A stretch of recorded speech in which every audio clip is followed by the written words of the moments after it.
morning, everyone. Hello, hi.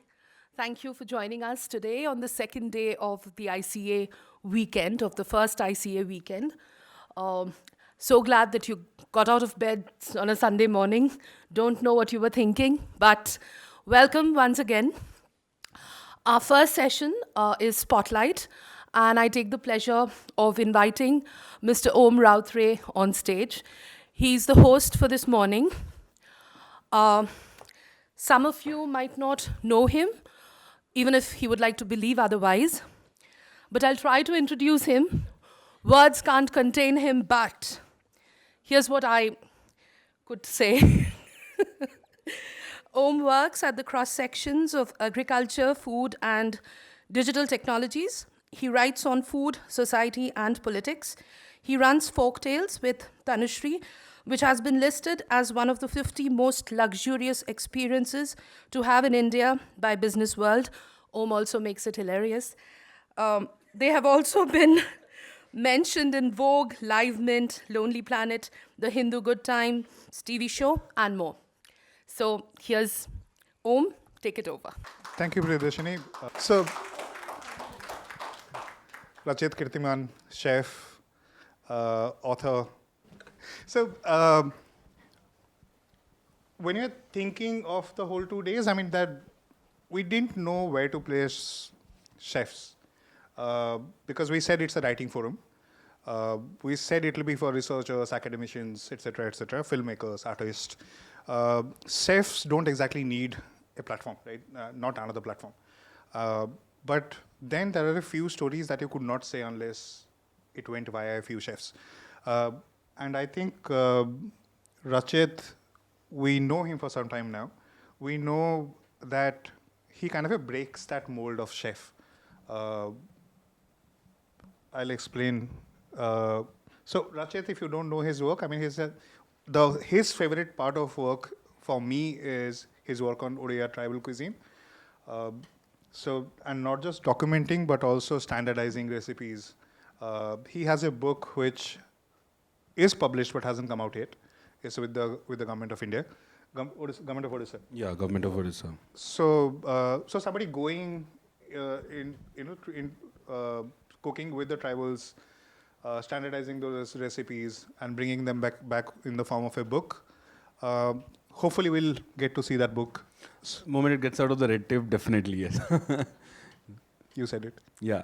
So the thing is, since we're talking about tribal food, it was pretty difficult and a daunting task because now there are people who know the recipe, but how do I put it in a book where somebody who wants to redo the recipe in some way or the other follows it, because they'll be like, okay, this much of rice and 1 cup of this. So it took us quite a while to actually go understand how they do it, redo the recipes so many times with them to actually figure out, okay, it can be standardized and put into a recipe book of sorts. Which is interesting because, I mean, before this book was being done, nobody had actually tapped into that thing about Odisha. If you Google up now also, most of the stuff that you'll see is from the coastal cuisine of Odisha. I mean, I stay in Cuttack, which is also the coastal part, but the indigenous communities that stay in Odisha are massive and their food is very different, which makes up what is Odisha's food. When you say Odia food, I've been very vocal about this, is something that people who speak Odia, like Om speaks Odia, I speak, and we eat. But the entirety of Odisha doesn't speak, Odia. They speak many languages there, dialects. So when this came into the picture, that's when I figured out, okay, when you say Odisha's food, you need to probably showcase a lot of this also.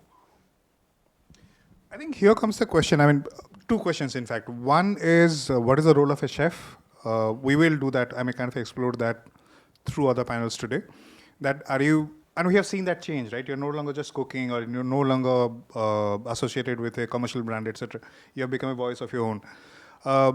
So in that sense, what does Rachit do for Odia cuisine, and how is that important for the food and him as a chef? Second, what do you do with that identity, right? Because as we said, you are a coastal Odia. You can probably become a coastal Odia specialist. Absolutely. But by deciding not to do that, you're also saying there is more to Odia food and there is more to my work. Yeah, I mean definitely because I mean so But there Mike, I yeah have one pointed question. yeah. But do you fear that somebody today there is nobody else who is working on it, but tomorrow somebody may stand up and say, "But who are you to talk about tribal food?" Oh, definitely. I mean, it's already happened. There are people who have bashed me online about this. That, oh, you stay in Odisha, how can you cook something which is from Koraput? That's because I've spent 8 years traveling to Koraput in all weathers. It's very difficult terrain to go and work there. And I think that right now I know some of it. I won't say I know the entirety of it. But yeah, that window is always there. You know, there are people who will always tell, कि it's not possible that you are from Cuttack and you are supposed to just stick to, the temple food and dalma, and you should do that. How can you do this? But for me, it's more about understanding Odisha's terrain as a whole.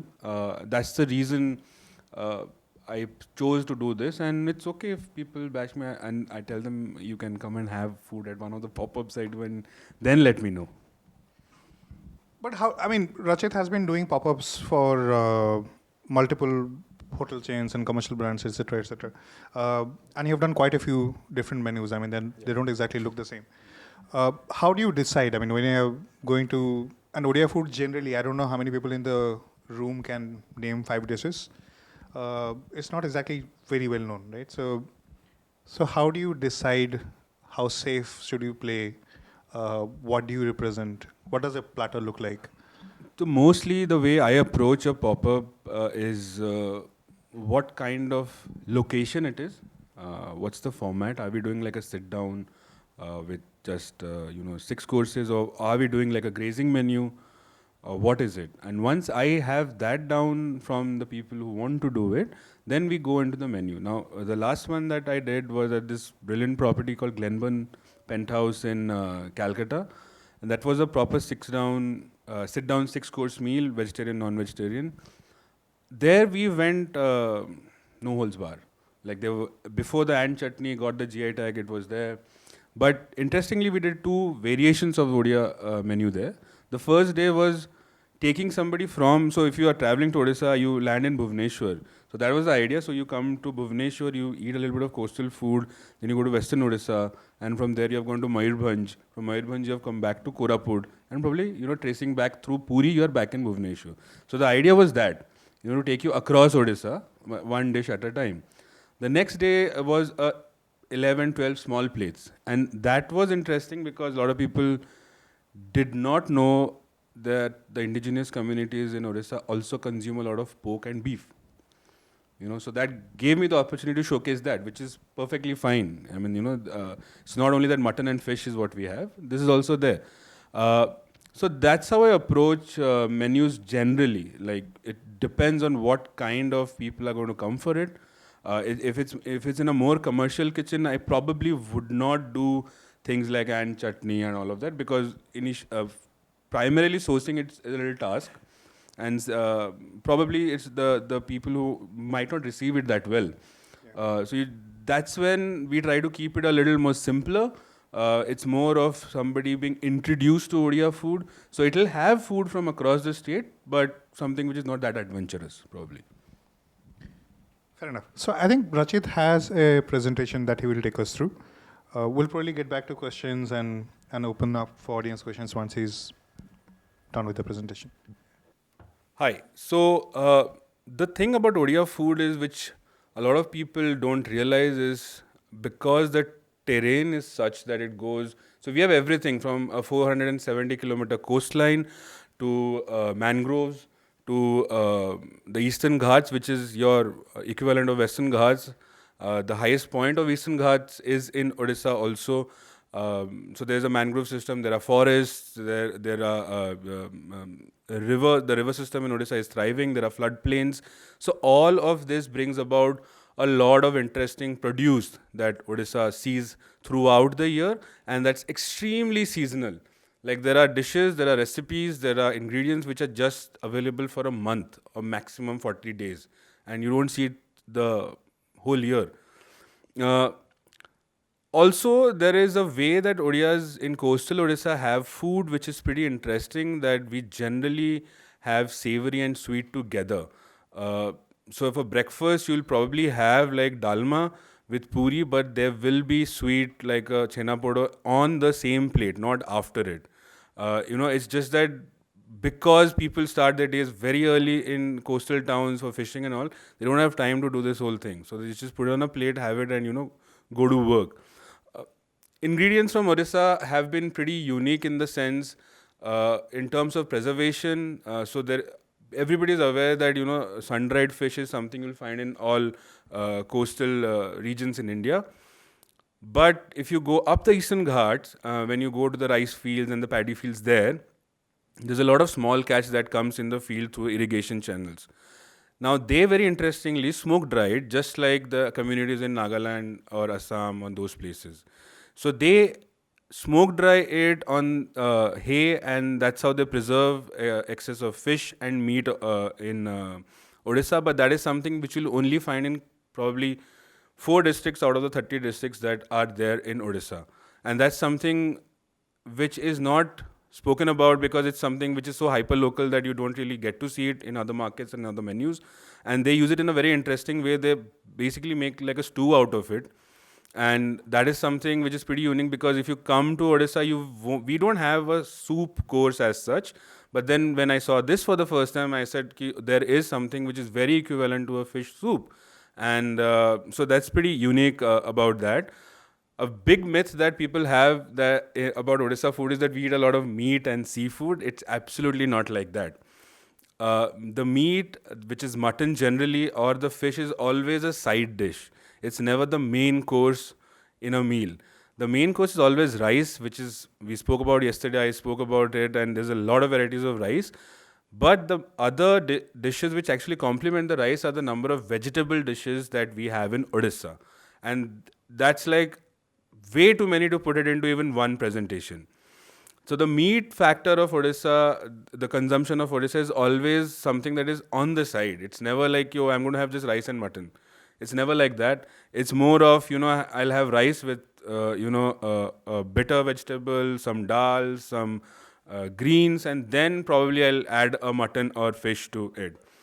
In Odisha, we have some unique cooking methods, and one of them is called bati basa. So if I break that word for you, so bati means like a bowl, and basa means to sit, like make it sit.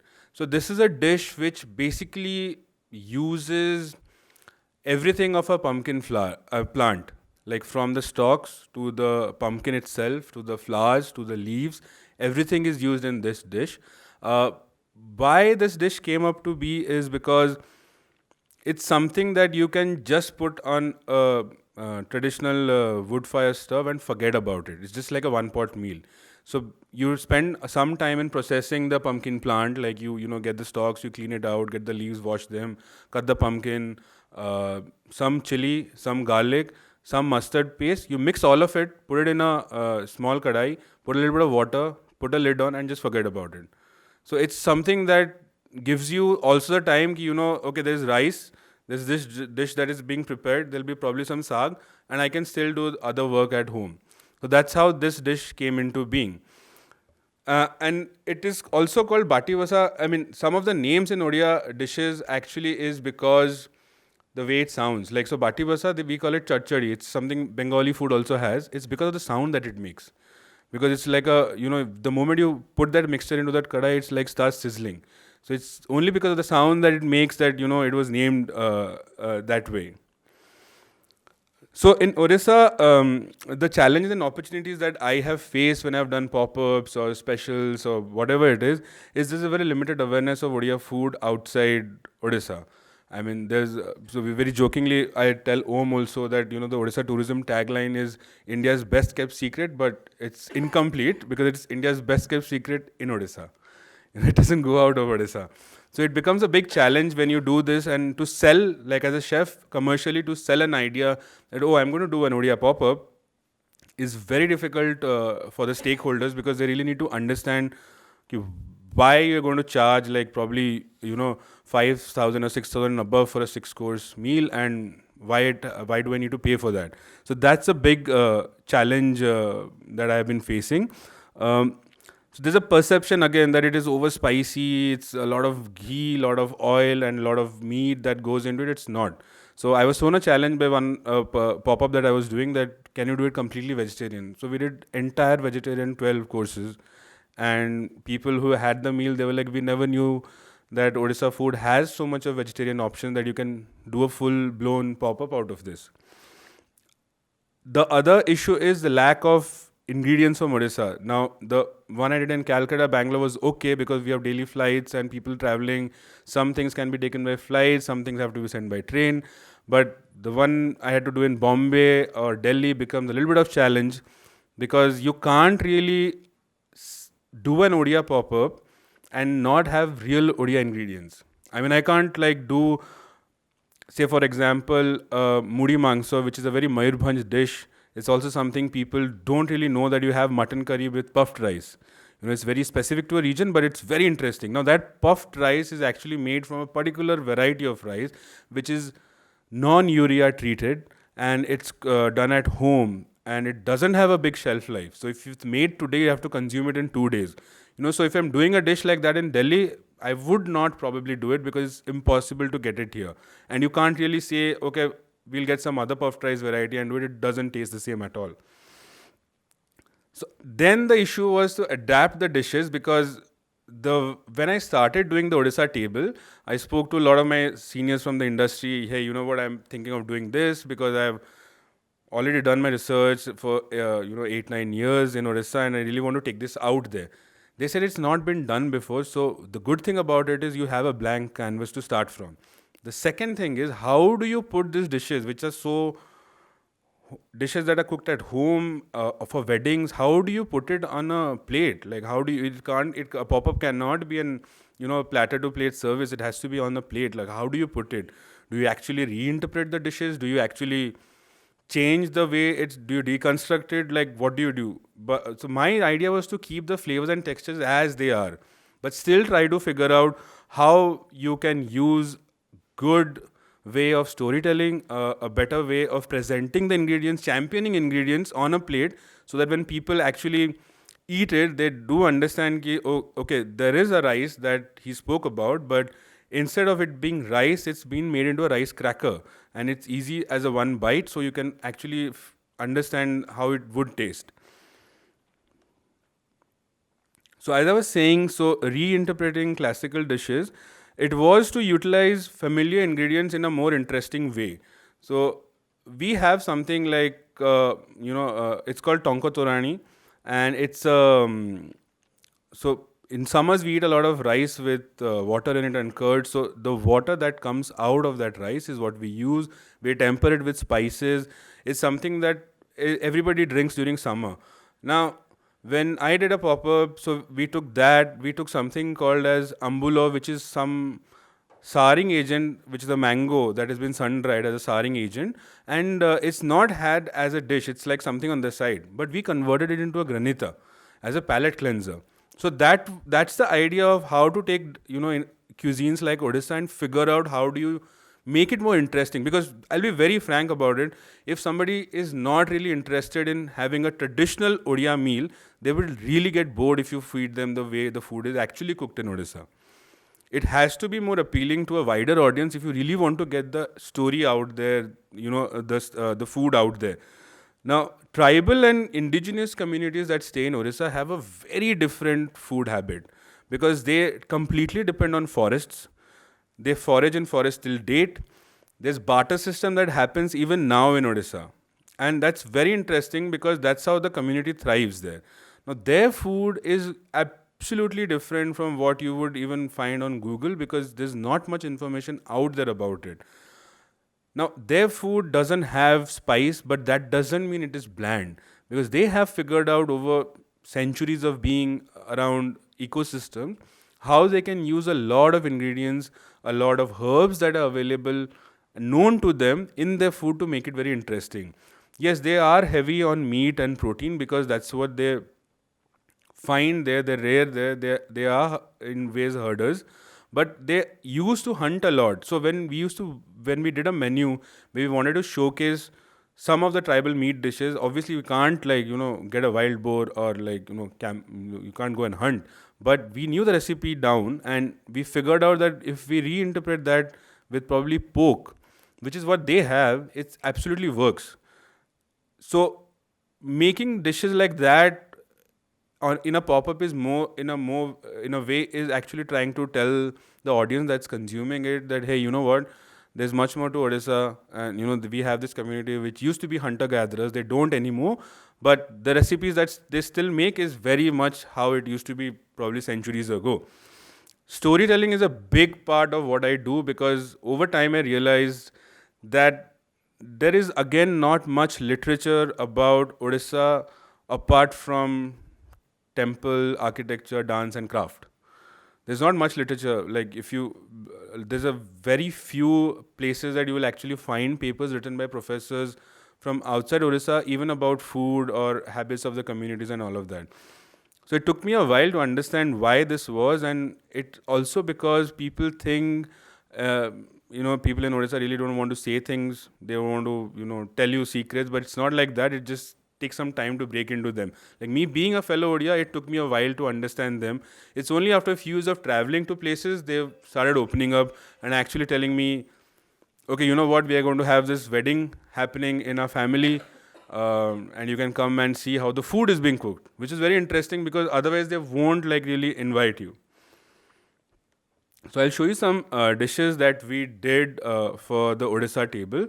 So on the first you'll see, so this dish is inspired by how a rice farmer in Odisha actually has his meal within a 50-kilometer radius of his paddy field. Now in Odisha, a lot of the floodplains have good irrigation system where it's at an elevation, so the water flows from fields to field throughout the day. And in between two patches of separate fields, what they do is they put bamboo boxes. It's something that you'll see probably in West Bengal, in Assam, in a lot of places you'll see that. And that's where small catch gets caught. I'm talking about small mud crabs, small shrimps that get caught in that box. So the idea was to actually take an aromatic rice, make it into a cracker, which you see, then take a pumpkin flour, stuff it with some shrimps, some coconut and sesame, fry that and serve it as it is.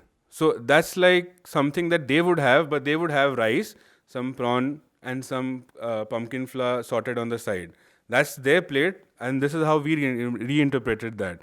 I was talking about the palate cleanser, so we did an ambulo granita, which is a very simple thing everybody has in Odisha. It's like something that you will get it at local dhabas which serve Odia food. So we converted it into a granita because once you're going heavy on mustard and a little bit, you need something to clean your palate to go on to the next course.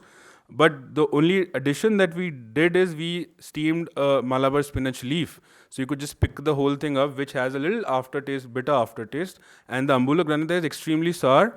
It has got some spice level in it, and you have it, and yeah, it's like a palate cleanser. Now, we went all out for the dessert course. There's always been this debate, Rasgulla is from where, West Bengal, Odisha, Tanu is here, Om is here. But I've always been very vocal about that. It's not even the tip of the iceberg. Rasgulla is not even the tip of the iceberg of sweets in Odisha. There's much more than that in Odisha. If you travel to Puri, you will see dessert and sweet dishes you will never heard of. So we did a chena podo. So which is like, people have been comparing it to Basque cheesecake and all of that, but I'm sorry, it's not. I mean, it's got its own place. Basque cheesecake has its own place. That's about it. So the unique thing about chena podo is that it is, like most of great things, is an accidental discovery. It was, and a lot of people have been saying, oh, it's a traditional mithai. It is not. It's not even 80 years old. Yeah, it's just like, it was done 80 years back. It's not a traditional recipe, but it's something that has really caught up. Now, it uses chena, rice flour, and it's encompassed in a sal leaf. Now, sal is a tree that grows in eastern parts of India. It's very indigenous to that area. Everything from the plant is utilized by communities, the leaf, the oil that comes from the seed, your loban or frankincense comes from the resin of that tree. The wood is used. Everything is used. So the leaves are used as serving plates. But chena poda is actually cooked in that. Like, so you make the mixture, put it in that, and then you just put embers on top and bottom and let it cook the whole night. So when we did that, we did individual, same, you can see the sal leaf that we carried and we cooked it in that. But when I was traveling to the Western Odisha, there we had this very amazing chutney that they make out of bear, which grows in the forest. And they are not your regular bears, are a little different. And it's a sweet, jaggery compote that they make. So we exactly did that. And we did a caramel shard with red ants in it. So we didn't know how people are going to perceive it. People might not like having insects all the time, but trust me, like the 35 diners that were there absolutely loved it. That gives you that citric kick which you need, because the whole. I really didn't want to downsize the sweet aspect of Odia sweets, because it's like we eat a lot of sweet. So once it's tuned up, I realized that you need to somehow figure out how to, tune it down. So that was the dish. So I was talking about this grazing table that we did. We did like 12, 13 small plates. And this was very interesting and fun, because we did so we have a mutton liver curry that we consume in Odisha. So we did the same thing, made it into a pate, because this was more about interpreting it in a very interesting way. I was given like, you do whatever you want to do. So we did a mutton liver pate. We did a buckwheat toast. Buckwheat is also something that tribals grow. They definitely don't not make bread out of it, but we did make a bread out of it. And to balance out the creaminess and the richness of the mutton liver, we did a pickle compote, which is again made with jaggery and turmeric, and puffed rice. Puffed rice is something that people eat with mutton, so to give that element, that's what we did. The second dish is inspired by feasts in Odisha. Community feasts are a big thing, be it a funeral, a wedding, anything. We just need an excuse to organize a community feast in Odisha. It's big in Odisha, and mutton becomes center to it. There have been stories and there have been incidents where weddings have been called off because the mutton was not good. Things like that in Odisha. Yeah, it's pretty strange. Like, if you go during Makar Sankranti to Odisha, you go to Mayurbhanj, where the Santhal tribe dominatingly stays.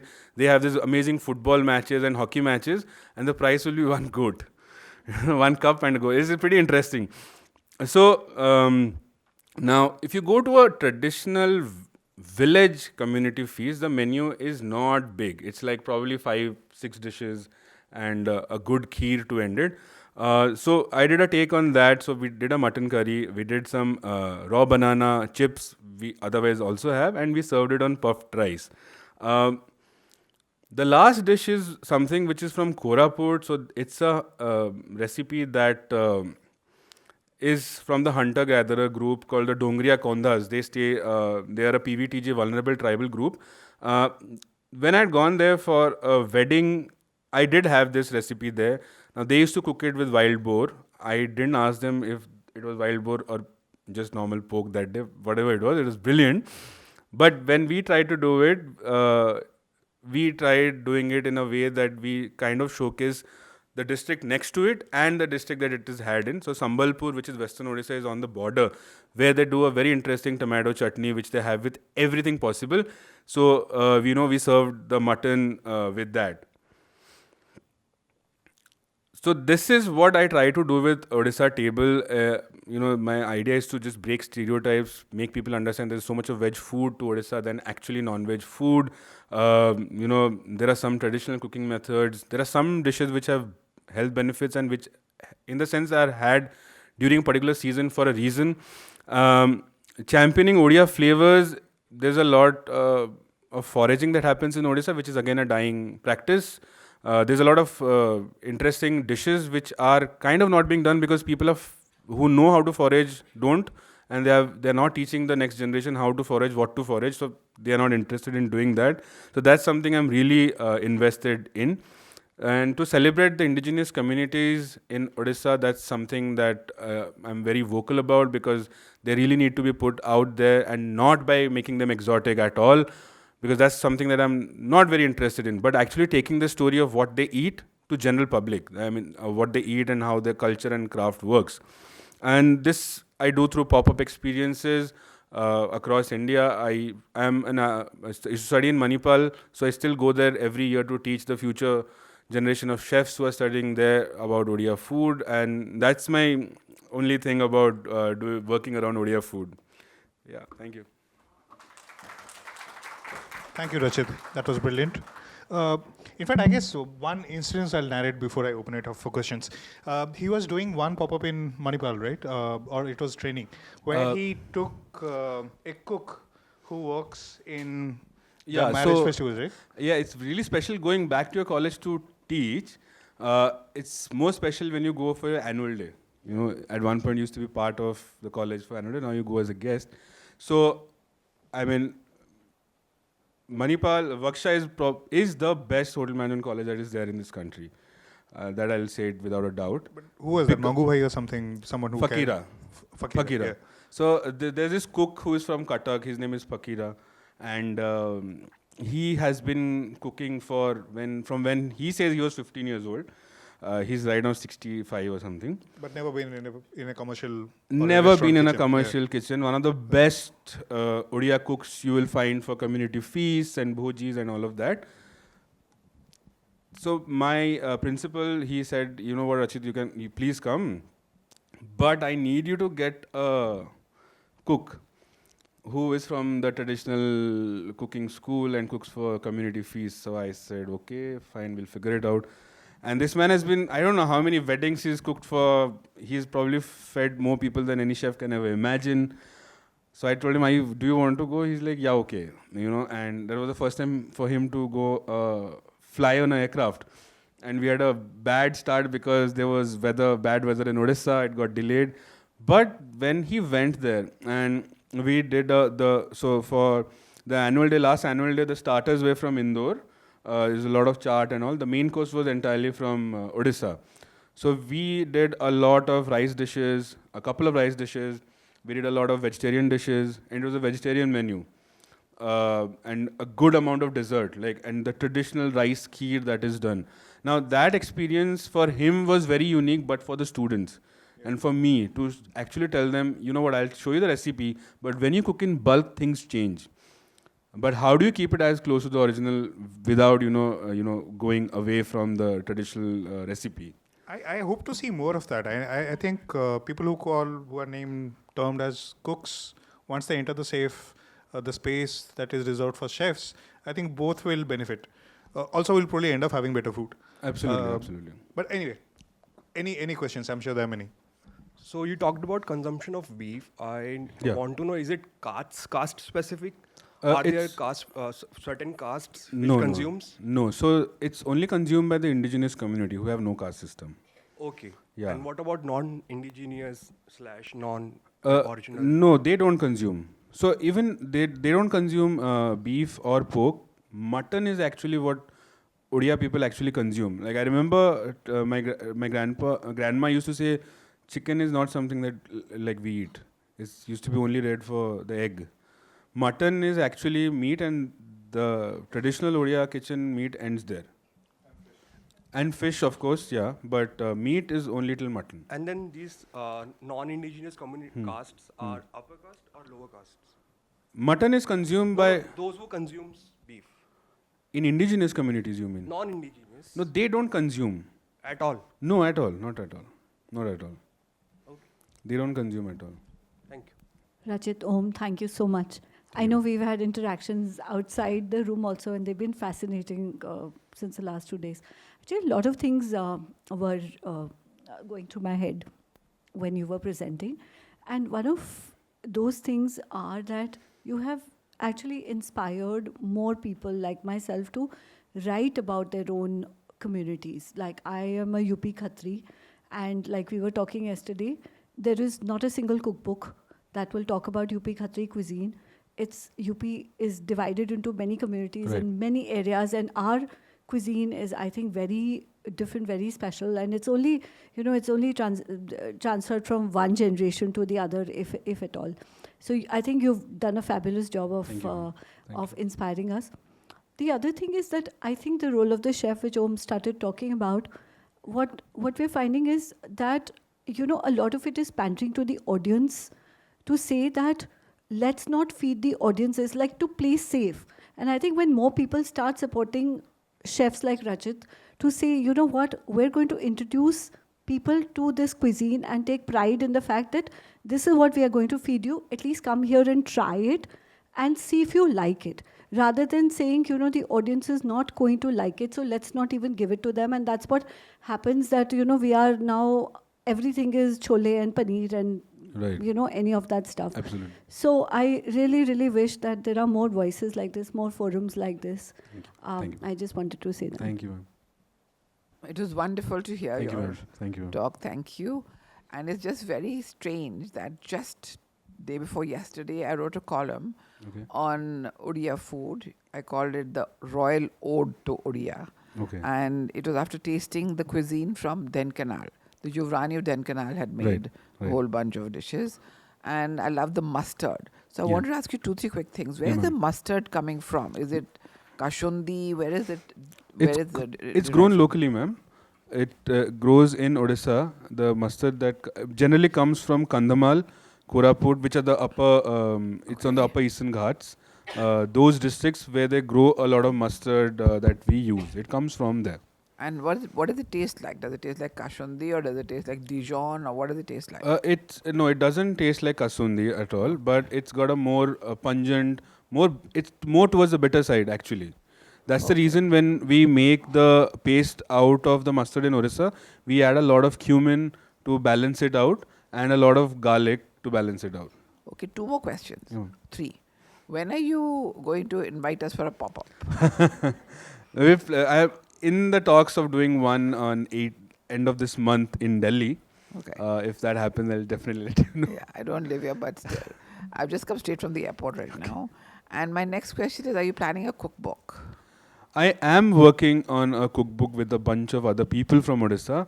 The only challenge that has been for this is how do we put so much of Odisha into one cookbook? So now we are trying to figure out if we want to do a basic welcome to Odisha, a little bit about everything, and then do volumes of it and how. Because over like 10, 12 years, I have got so much of data that we are trying to figure out how to put it into one cookbook. But I'll definitely. And do very that. last question, have you ever thought of doing a restaurant? Odia Forward restaurant, you mean? Or kya? Probably not yet. There's Okay. still some more time for people to be accepting of. There is one in Odisha, which is run by a friend called the Odisha Hotel. They do pretty good Odia food, but we're trying. It will take some time for people to accept that. Okay, I want to go to Odisha restaurant to have, and that's been something I've been pretty vocal about, because if you go to any other state, you will see there's Andhra food and place just Exactly. yeah. Andhra food, there's Bengal food, there's even Chhattisgarh food in a lot of places that I've gone to, but not Odisha yet. So we look getting there. forward to it. Thank you, ma'am. Thank you. Thank you, ma'am. I just wanted to understand, like, since you said that you have traveled continuously for years to Yeah. the western and southern part of Odisha, to forage ingredients or to Mm. even engage with the indigenous community. So I was like fascinated to understand, like, the way you reinterpreted the dishes of Good. how they consume it in the community. Like, did you ever get a chance or an opportunity to kind of engage the communities about your reinterpretation of the dishes? Like, did they ever have an experience of understanding how you took that knowledge and kind of reinterpreted, and how it not in a negative way, but it's like how was their experience, and like the newer generation as it is looking forward to more modern ways of eating or consuming food. Yeah, So, I mean, I always go back to them because, I mean, it's their knowledge that I'm just taking forward. I'm just a medium. It's not my knowledge. So I always go back to them on the next step and tell them, this is what we learned last time, and this is what I did at home. I recreated it, and this is what we did for a pop-up. So I always show them this, and they are pretty fascinated. But are you sure that people are going to be full by eating this? Like, so we tell them, no, we want to make them eat like 4-5 dishes, so we can't like really feed them so much. But they have been the communities that I work with, they are pretty happy about it, and it's just that they're very grateful that somebody wants to talk about us in the lens of food and not by what we do and craft and all that. They're pretty interested. So it's been very positive that way. when you take the food out, say for example, you know, a lot of it is also ingredient led, Right. right? Because you're trying to take it. Also, you're trying to kind of mold it to where the audience is accepting it. Right. What I want to know is, in taking it out, where do you find the interest is? Is it in the food itself, where the food is a lesser known, exotic, you know, and that I'm not using that term very flatteringly. Neither do I like Yeah. using it. Yeah. Or do you also find that it is kindling interest in the communities themselves? And just, I'm going to, you know, if I can push you a little more, and I'm not just talking of the people who are coming to eat. I'm very curious to know of the people whom you're working with in the food, as in the chefs, Right. the writers, or Right. the food community. Where does that interest lie still? Okay, so about making the food and taking it to the audience, I think the audience that comes to eat Odia food that I do is not interested in the food bit of it as much as they're interested in the narrative of it, which is okay for me, because when I set out doing this, leaving a good job at the Taj, which has been like my karma bhumi for so long, I realized that there is no narrative around it. So it's okay if it takes like 3-4 years for people to just come and see and pick on you and and not really understand the food. It's perfectly fine by me, And coming to do they actually come to eat the food? The people who actually come to eat the food are interested in the food and not the exotic communities it's coming from, but they want to know where it's come from, why it's come from here. That's about it. Because I am very vocal about not making tribal food, oh, you know what, it's exotic. And they have been there way before any of us. And there's a certain amount of respect that you need to give them, that in spite of so much of development, they have kind of still stuck to their old traditional type of cooking and food and diets. About the writers and the people I work with, as I said during the presentation, it's been really difficult to push this concept out, but I have been very grateful to have people on board who have the same interest to push lesser known, more hyper-local, micro-regional cuisines out there instead of the generic food. So I think I've been lucky in that.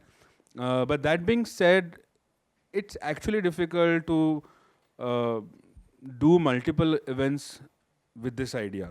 Yet it's not possible, but I hope it changes soon. That's all. Morning, chef. How are you? Hi. Hi, chef. I have a question. Yeah. Which is your favorite Odia dish? At the same time, you think it should not have been like this? I didn't get you. Your favorite Odia dish, Right. but it made you think that it should not have been like this. Oh, okay. You might need a minute to think this. So there is this dish which is very Katak centric. Okay, it's called dahi bara aloo-dum. I know a lot of people will like dahi bara and aloo-dum, like what the, but it's not like dahi balla. It's much more lighter, vadas that is there, and there's a very basic aloo ka curry that is put on top. Now that is something that's been being celebrated. Like you see any regional creators, they'll be putting reels on it. 2 days back, Ranveer Brar was there. He had it. He was like, "Oh my God, ye bahar kyun nahi jata?" Why people are not talking about it? Chef Vikas Khanna, when he had it, he also went berserk. Yeah.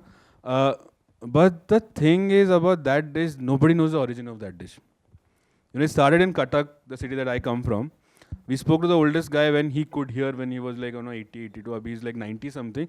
But he also did not know how he learned it from, he said, I learned it from somebody. It's just that, and because of this dish, there have been many iterations of the dish. Somebody's putting some chutney on it, somebody's putting some sauce on it. It's become very bad right now. But in the old pockets of Cuttack, you'll still find just dahi bara and spicy aloo-dum. And that's it.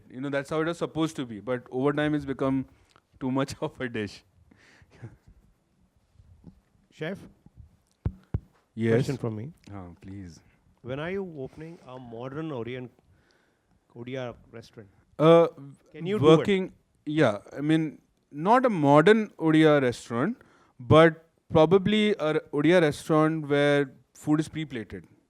Just start with that. There is no Odia restaurant yet that can pre-plate food. I mean, you can pre-plate starters, you can pre-plate a lot of things, but there aren't many doing that. I am working with a couple of stakeholders. It's still in talking, like we're not yet figured out if we really want to do it. But if it happens, I'll send you the first invitation. Thank you. I'm going to come with a team of people. Please do.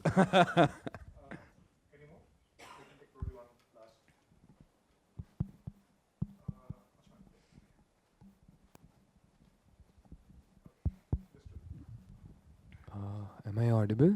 Yes. Yeah. As you did an interpretation where I think buckwheat bread was there, right? Right. So you take a lot of these elements.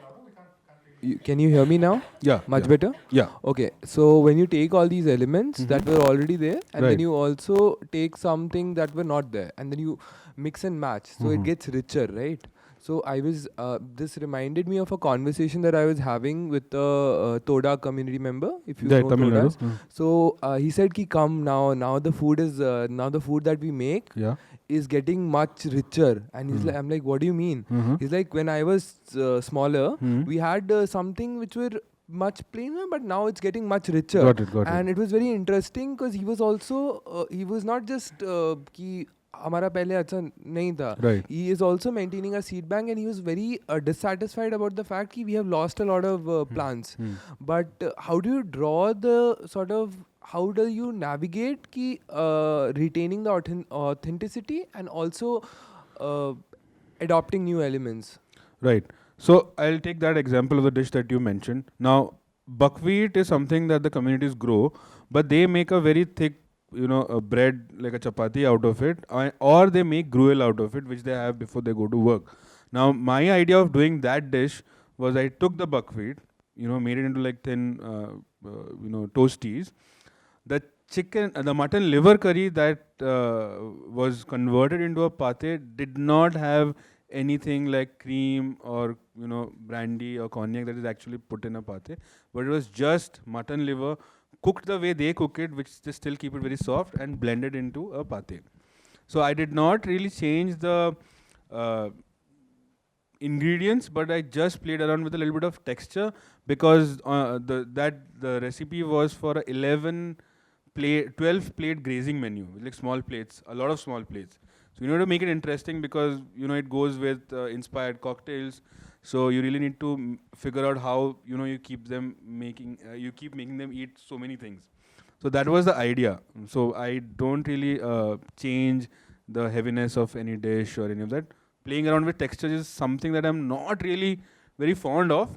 Like converting everything into a puree and putting a dot here and dot there. I'm pretty old school like that. But at times you have to do it. So yeah, that's it. Okay. The last question. Hi, Rachit. Hi. So I walked in a bit late, Alright. so I don't know if I missed this bit, but during your pop-ups, have you explored the possibility of collaborating with especially when you do the Adivasi food? Right. So people from within the community and sort of like put a face for people like us, urban people who are going to eat that food. Okay. Put a face to that community that actually makes that food. So for most of the pop-up,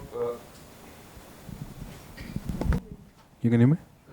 So most of the pop-ups that I do, I generally spend 10 minutes with the guests and diners before we start serving them food.